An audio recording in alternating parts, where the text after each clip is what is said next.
ನಾನು ನನ್ನ ತಂದೆಯ ಬಾಣವಾಗಿದ್ದೇನೆ. ರಕ್ತದಲ್ಲಿ ಸ್ವಯಂ ಸ್ನಾನ ಮಾಡಿದ್ರೂ ಯಶಸ್ಸನ್ನ ನನ್ನ ತಂದೆಗೆ ಕೊಡುವೆ.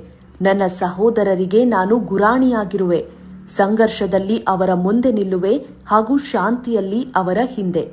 ಎಲ್ಲಕ್ಕಿಂತ ಮೊದಲು ನಾನು ನನ್ನ ಜ್ಯೇಷ್ಠ ಮಾತೆಯ ಕಣ್ಣಿನ ಕಾಡಿಗೆಯಾಗಿದ್ದೇನೆ. ಯಾವಾಗ ಅವರ ಕಣ್ಣೀರು ಹರಿಯುವುದೋ ನನ್ನ ಈ ಅಸ್ತಿತ್ವವೇ ಕರಗಿ ಹರಿಯುವುದು. ಮಹಾನ್ ಧನುರ್ಧಾರಿ ಅರ್ಜುನ ಹಾಗೂ ಸುಭದ್ರೆಯ ಪುತ್ರ ಅಭಿಮನ್ಯು ದ್ರೌಪದಿ ದೇವಿ ಕುರಿತಾಗಿ ಹೇಳುವ ಮಾತುಗಳಿವು. ವರಸೆಯಲ್ಲಿ ಅಭಿಮನ್ಯುವಿಗೆ ದ್ರೌಪದಿ ಮಲತಾಯಿಯಾದ್ರೂ ಕೂಡ ಅವರಿಬ್ಬರ ಬಾಂಧವ್ಯ ಸ್ವಂತ ತಾಯಿ ಮಗನಿಗಿಂತ ಹೆಚ್ಚಾಗಿತ್ತು. ಕೃಷ್ಣ ತನಗೆ ಕೊಟ್ಟ ರಕ್ಷಾ ಕವಚವನ್ನ ತಾಯಿ ದ್ರೌಪದಿ ಅಭಿಮನ್ಯುವಿಗೆ ರಕ್ಷೆಯಾಗಿಸಿದ್ದಳು ಹಾಗೂ ಸುಭದ್ರೆಗೆ ಯಾವಾಗಲೂ ಹೇಳುವಳು, ದುಷ್ಟಳಾಗಿರುವೆ ನೀನು ಸುಭದ್ರೆ, ನನ್ನ ಪುತ್ರನಿಗೆ ನೀನೇಕೆ ಜನ್ಮ ನೀಡಿರುವೆ ಎಂದು.